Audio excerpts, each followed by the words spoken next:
ഒരേ ഒരു മന്ത്രമേ ഉള്ളൂ, ഒരേ ഒരു ലക്ഷ്യമേ ഉള്ളൂ. അത് മന്ത്രമാണ്. ആ സ്വാമിയെ ശരണമയ്യപ്പ എന്ന് പറഞ്ഞ് എത്രയായിരം പേരാണ് ഇവിടെ കാത്തിരിക്കുന്നത്.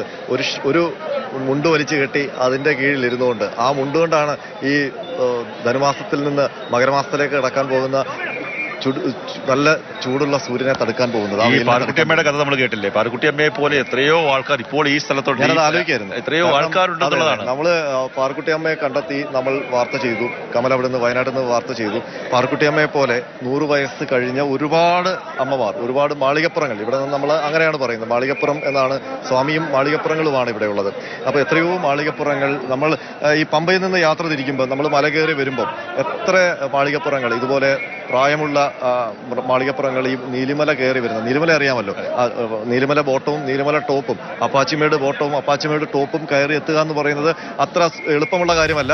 കുത്തനെയുള്ള 4 കയറ്റങ്ങളാണ്. അപ്പോൾ ആ കയറ്റങ്ങൾ ഈ അമ്മമാരൊക്കെ എങ്ങനെ, അവർക്ക് എന്തോ ഒരു ഊർജ്ജമാണ്. നമ്മൾ സാധാരണഗതിയിൽ ആ അമ്മയെ നമ്മൾ സമതലത്തിൽ കൊണ്ടുവന്ന് 1 കിലോമീറ്റർ നടക്കാൻ പറഞ്ഞാൽ എനിക്ക് തോന്നുന്നില്ല നടക്കാൻ പറ്റും. അത് മാത്രമല്ല, നമ്മുടെ തിരുവാഭരണം പേടവും വഹിച്ചുകൊണ്ട് വന്ന കളത്തിൽ ഗംഗാധരൻ പിള്ള എന്ന് പറയുന്ന അദ്ദേഹം 89ാമത്തെ വയസ്സിലാണ് അദ്ദേഹം അതിൽ നിന്ന് പിന്മാറിയത്. ആ സമയത്ത് അദ്ദേഹം തുള്ളി ഉറഞ്ഞാടി കണ്ടില്ലേ? കറക്കമുണ്ട്, പിടിച്ച് അദ്ദേഹം ഒരു കറക്കം. അതുപോലെ കറങ്ങുന്നത് ആ സമയത്ത് അവിടെ നിൽക്കുന്ന അയ്യപ്പന്മാരുടെ ഉള്ളിലേക്ക് ആ കറക്കത്തിലൊരു തരംഗം അങ്ങ് ഫോം ചെയ്യും. ആ തരംഗം അങ്ങ് ഉള്ളിലേക്ക് ആ സമയത്ത് നമ്മുടെയൊക്കെ മനസ്സിൽ ആ തിരുവാഭരണ പേടത്തിൽ ഒന്ന് തൊട്ടാൽ മാത്രം മതി. എനിക്കൊക്കെ അങ്ങനെ പെട്ടെന്ന് തോന്നില്ല. ആ തിരുവാഭരണ പേടത്തിൽ ഒന്ന് തൊഴണമെന്ന് ആഗ്രഹിച്ച് തോന്നിയിട്ടുണ്ട്. അതിലും എല്ലാ അയ്യപ്പന്മാർക്കും അത് തന്നെയായിരിക്കും മനസ്സിലുണ്ടാവുക. അന്നേരം പ്രായം ഒരു പ്രശ്നമല്ല.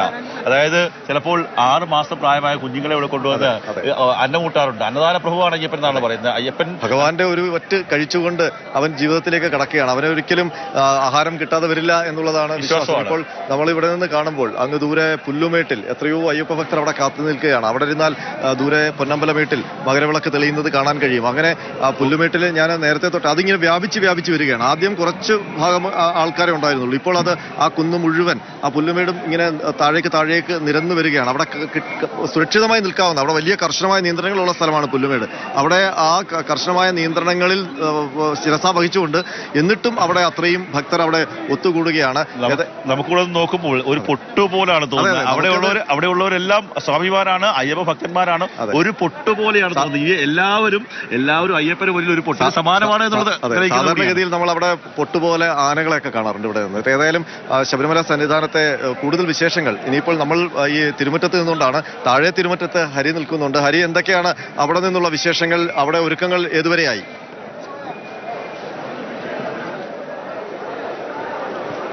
ഈ 18ാം പടിക്ക് താഴെയുള്ള ഒരുക്കങ്ങൾ ആരംഭിക്കാൻ പോകുന്നതേ ഉള്ളൂ. വലിയ നടപ്പന്തലിൽ അല്പം കൂടി തിരക്കുണ്ട് ഭക്തരുടെ.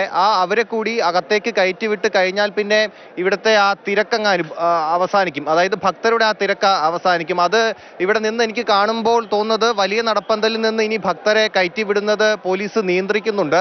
ഇപ്പോൾ ഈ ദൃശ്യങ്ങളിൽ കാണുന്ന ഭക്തരെ കൂടി 18ാം പടി കയറ്റി മുകളിലേക്ക് വിട്ട് കഴിഞ്ഞാൽ പിന്നെ വലിയ നടപ്പന്തലിൽ നിന്ന് ഭക്തരെ അകത്തേക്ക് കയറ്റിവിടില്ല.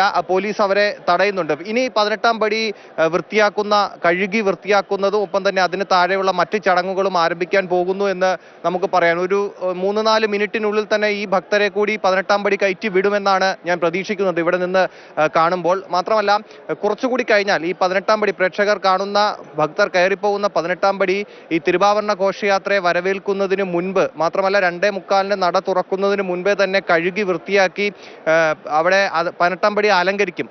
ഇപ്പോൾ കാണുന്ന 18ാം പടിയുടെ സൗന്ദര്യം കുറച്ചുകൂടി കൂടും. അത് പ്രേക്ഷകർ കാണേണ്ട ഒരു കാഴ്ച തന്നെയാണ്. കാരണം 2 വശത്തും 18ാം പടിയുടെ 2 വശത്തും പൂക്കൾ കൊണ്ടും ഹാരങ്ങൾ കൊണ്ടുമൊക്കെ അലങ്കരിച്ച് ഭംഗിയാക്കും. അത് മാത്രമല്ല, 18ാം പടി കഴുകുന്ന സമയത്ത് ചില സുഗന്ധദ്രവ്യങ്ങളൊക്കെ ഉപയോഗിച്ചായിരിക്കും കഴുകുന്നത്. അപ്പോൾ ഈ പരിസരത്ത് നിൽക്കുമ്പോൾ നല്ല മണമാണ്, പൂക്കളുടെ നല്ല മണമാണ് ആ സമയത്തൊക്കെ. അപ്പോൾ അതൊക്കെ ഇവിടെ നിൽക്കുന്നവർക്ക് അനുഭവിക്കാൻ കഴിയും. പക്ഷേ അതിന്റെ ഭംഗി എന്താണ് എന്നുള്ളത് പ്രേക്ഷകർക്ക് മാതൃഭൂമി ന്യൂസിനുടെ സ്ക്രീനിലൂടെ നമ്മൾ കാട്ടിത്തരും. അത് പ്രേക്ഷകർ കാണണം.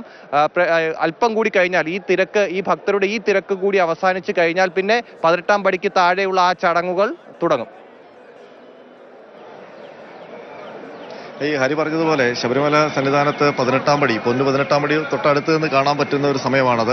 പ്രേക്ഷകർക്ക് അത് മാതൃഭൂമി ന്യൂസിലൂടെ ആ പൊന്നു 18-ാം പടിയുടെ തിളക്കവും ആ പൊന്നു 18-ാം പടിയുടെ എന്തൊക്കെയാണ് അതിനുള്ളിൽ ആ ശില്പങ്ങളും ഒക്കെ നല്ല വൃത്തിയായിട്ട് കാണാൻ പറ്റുന്ന 18 പടികളിലും 18 ദേവന്മാർ അധിവസിക്കുന്നു എന്നാണ് പറയുന്നത്. എന്തായാലും അത് കഴുകാനുള്ള സമയം അല്പസമയത്തിനുള്ളിലുണ്ട്. 18-ാം പടിയുടെ വിശേഷങ്ങളിലേക്ക് നമുക്ക് വരാം.